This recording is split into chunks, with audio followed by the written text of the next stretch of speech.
This is number 3. We got Alex Warren on.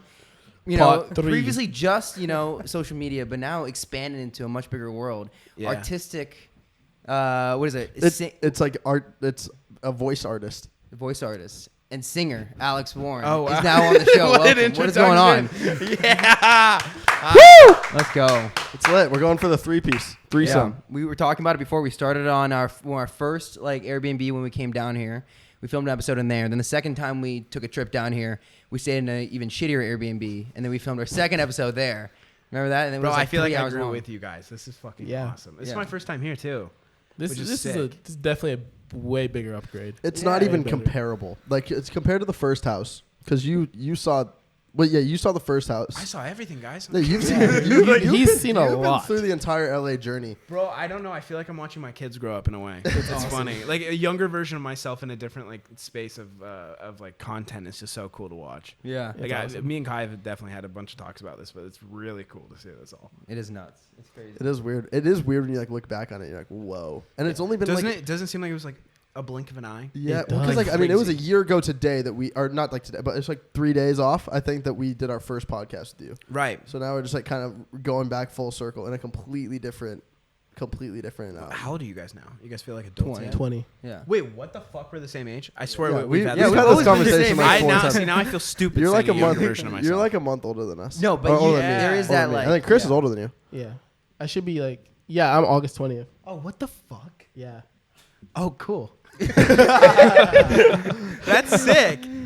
Yeah. Well, so I don't think we expect when we first met you, we would have expected that you would got into music, but then I didn't expect myself to get into music. Yeah, but dude, we came over once. You showed us the song that you're gonna come out with. Right. We liked it a lot, and then you started doing promo for it, and then it just took off. It blew up. Yeah, I think so. I mean, I don't really look at I get super in my head about this stuff. It was just super interesting for me because everyone knows my content is about my friends. I film all my friends doing dumb shit. My TikTok content's about filming my girlfriend being some relatable, beautiful girl. And then so it's there's nothing really on the internet that's me. No one knows what the fuck I've gone through. Everyone in this space has gone through traumatic events and something no one's really how they seem on the internet. So with me, it was just no one knew my story, and I feel like the music that I wrote when I was 15 was something where it was an escape. And I don't like to label it like a singer or something because I'm going to keep coming out with music, but I'm not going to stop vlogging and I'm not going to stop doing social media. I'm going to keep doing the same thing and just add to it. So it was really uncomfortable to put out my full self on the internet.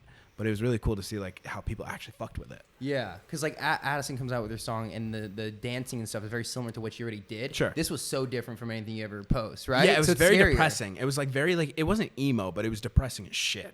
It does contrast the usual Alex Warren you'll see laughing and smiling in the videos, right? And then it was more of a darker tone, but anybody who has ears would have known that song would have done well. Anyone that says that, I didn't think it was. And then you kind of got some backlash too because you did a TikTok right where you were dancing to the song and it was obviously a joke and it was a kind of a play on what somebody else would do. So there's a backstory to right. That. So a lot of people in this space pay for TikTokers to do dances. Yeah. As we all know, we all get sound promos.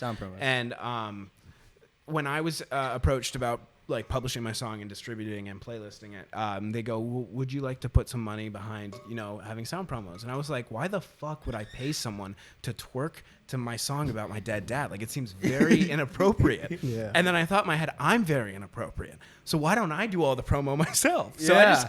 I just kept thinking to myself, I'm like, this is funny. I like to laugh at my trauma, dead dad, woo, kind of vibe. And for me, it's a lot of people see it as fucked up, and a lot of people see it as why are you joking about your dead dad?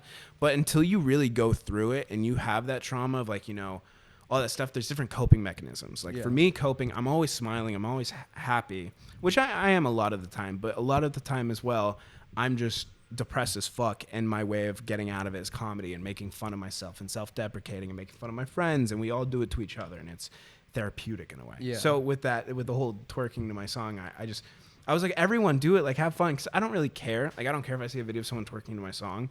I just think it's very funny, and I think that if people are joking with me, it's and that's why just in knowing you, I was like, oh, I understand this. But I could totally see from just a normal viewer who hasn't actually met you could just be like, wow, this is kind of fucked up. Yeah. Which is super cool. This is kind of fucked, but I love it. Yeah, I mean, because then it causes engagement, which is just always great.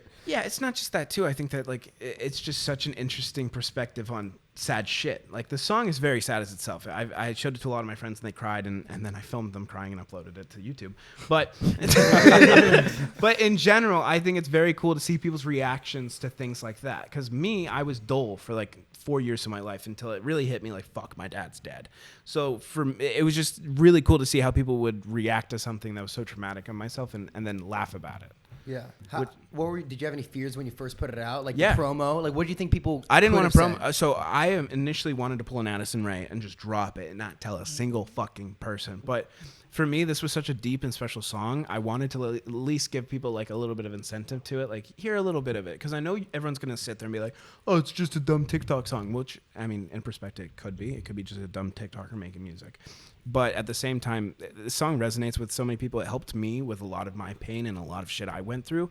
So why like keep all of it back? And I do this for a living. I know how to make videos do really well. So it's like I could do a song and hopefully it does pretty well. And thankfully it did. I thought it was going to flop. Not kidding. Really? You can ask anyone who I live with, even Michael. I was running around the house being like, this is going to be dog shit. I don't want to go to dinner. I don't want to have a release party. I don't want to have anything. I just want to fucking sit on my couch, watch it, and then watch a movie and go to bed. Yeah. And then that's exactly what we did. And it was fine. I woke up and it was on trending. What was the number like that you're kind of thinking is like, okay, it didn't do shit. I was It's doing really expecting well. it. I was expecting it to have 200,000 views in 24 hours. Which on in YouTube? Yes, in perspective is pretty bad for me. Yeah, no, I get that. Like compared to your other videos, that Sure. was shit. But like, you really thought because like, there's no way people would have been interested to watch the. I mean, you got to think about it. I don't put myself out on the internet. Like everyone knows, like everyone has their assumptions about me. Either I'm really nice, or I want to be David Dobrik, or whatever the fuck. But even then, what people do know about me is I get a lot of hate for, or at least what I put out of like myself. So to put out my full true self and my trauma and something very personal to me is very much scary because I've been in this space for 2 or 3 years.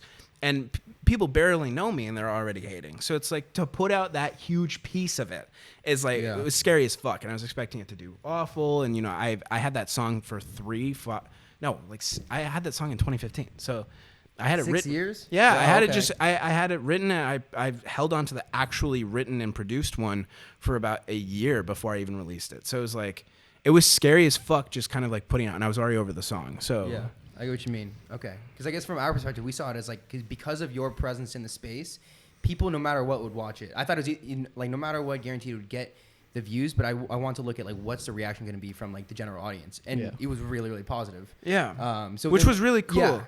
So I'm just scared as fuck now because like I can probably only go down from here. So I'm like fuck. I have to follow it up with something cool. But I have another song coming out next month. You guys heard it, Screaming Underwater. No, you only I listen only heard this one that you came only out. listen to Oh, the really? one you showed us. I'll Yeah. show you to you guys after. You're gonna love it. It's a different beat, but it's really sick.